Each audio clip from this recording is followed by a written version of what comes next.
Somewhere, in the vastness of space, on a planet far, far away, a small creature is awoken from its midday nap. A strong, vibrating sensation rattles throughout this creature's skull until an antenna violently protrudes out of the top of its head. It seems as though your plan to get him to eat your mind control device was a success. Who knew it would be so easy to get him to eat electronic devices? You didn't even need to figure out a way to wrap it in cheese or anything. You suppose during your control of this creature, you should probably make sure it doesn't do anything like that again. That's probably not good for it.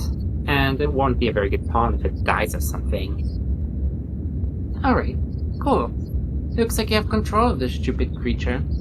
He seems to answer to the name BloodThing, which is very convenient because that's what you've been calling him anyway when you were planning this operation. What do you want him to do? Command. BloodThing, dance for your new master, then look around. The creature does whatever this is. You realize now a fundamental flaw with your plan of hijacking an alien that is a weirdo in his society. Without context, it will be a little difficult to tell if he's doing something wrong, or if this is just a cultural difference. Regardless, he vibrates vigorously per your request, drenching the bathtub in blood. Speaking of the bathtub, he looks around, but there's not much to see currently. He's surrounded by a frankly pitiful display of belongings and possessions. A measuring glass, a toy anchor, a rock, and what looks like, what can't possibly be, a Nokia N-Gage?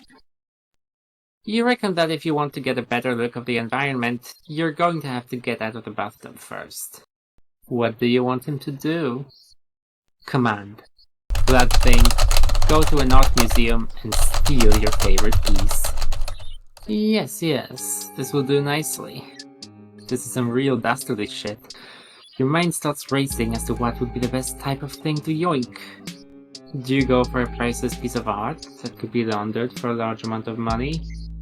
Or do you steal something more practical, like an avant-garde arrangement of bricks, something you could use to fence in the garden in the backyard?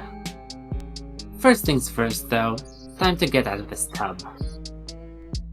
You try to scale the walls of the tub, only to realize that your vigorous dancing from before has made it all slippery. This will not do. How do you even get out of this thing? Wait a minute, what's that?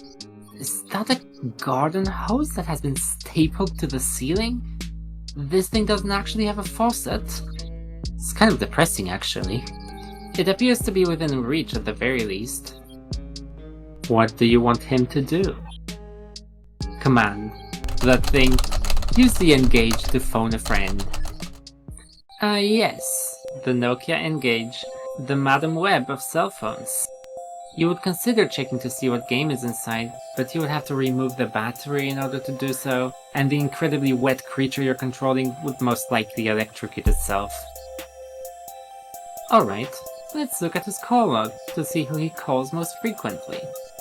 Well, this is a mess. He answers practically all the spam calls he gets. One of these conversations lasted 2 hours.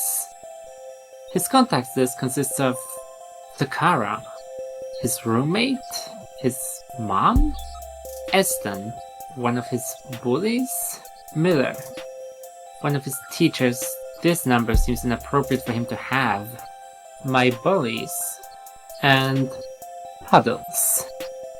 Should we try to call one of these numbers for help, or should we attempt to get out of this predicament ourselves? Command. BloodThing, fart. You wonder exactly how granular the control is that you have over this creature. Like, can you force it to fart? Interesting question, but I think we can all agree that's a train of thought best not pursued. You immediately attempt to force him to fart. Your plan seems to be a success, because he is now hunched over in pain trying his best not to shit himself. This is not the simple fart on command style gameplay you've come to expect from a game in the Oddworld series. You're starting to worry about the long-term consequences of this decision. Like, if he farts while he is still in the tub, will the gas just stay in there with him? Or will it float up?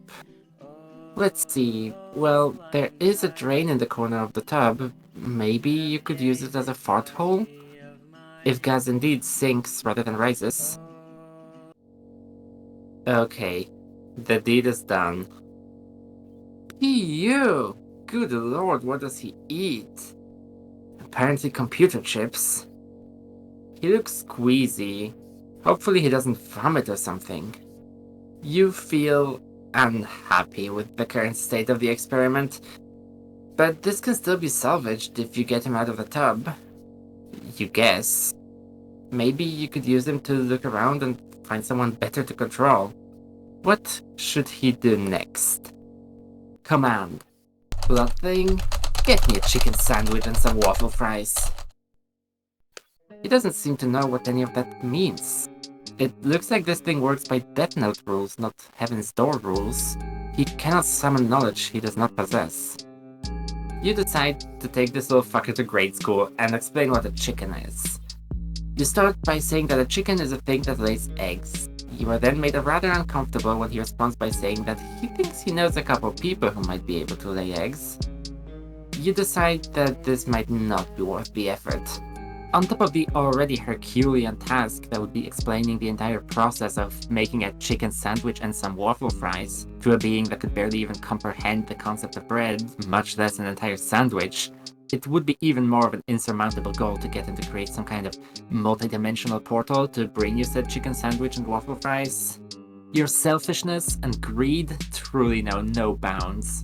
Shame on you for trying to force such a pitiful little creature to do your bidding to such an impossible standard. Now, if he brought some fly alien honeys to that portal with him and some chicken, then it might be worth the effort of having him come here. I see how this could work. He won't be getting any positive attention with that stink on him though. He needs to wash up first. If only he was in a bathtub. Command. BloodThing, exit the bathtub carefully, but bring the toy anchor for morale. Okay, you think it's finally time to get out of the fart tub. But first, you think you should pick out at least one of these toys to bring on your journey so that he doesn't get homesick. He seems to sleep next to this anchor, so you order him to grab that. Jesus Christ, this thing is heavy! He can barely lift it! You thought it was just a plastic toy, but in reality it's a true, honest-to-God, fully functional, fun-sized boat anchor. Well, you suppose it doesn't matter to you if it's heavy, it's not your back being broken. Alright, you little freak monkey, climb that garden hose. That anchor is really weighing the little guy down. After struggling to climb only a foot up the hose, he can no longer bear the weight and drops it. I guess I'll have to bring another keepsake along instead. Maybe one of his friends' skulls. Ka-thunk! The anchor drops like a lead balloon through the bottom of the ancient bathtub, shattering its undercarriage and scattering porcelain shards and the pitiful selection of toys across the bathroom floor. Doesn't look like you'll need to scale this rope anymore. You can probably just jump down through the newly created hole in the tub, lay down on the floor and squeeze your way out. This seems mildly fortuitous, however this definitely rules out any possibility of taking a shower/bath. Just throw the twerp in the acid bath of the Grand Canyon when he gets to Earth. Wait, you hear something. It sounds like a noise from downstairs. It looks like the anchor didn't just shatter the bottom of the tub, it also went right through the floor. The floor must be made of a much sturdier material, because the hole it punched through the floor is barely larger than the anchor itself. Oh god, someone else is home. It sounds like it's a sister-mom thing. You didn't expect witnesses to your very cool brain heist. Oh god, she's coming upstairs to check on you. End of Act 1.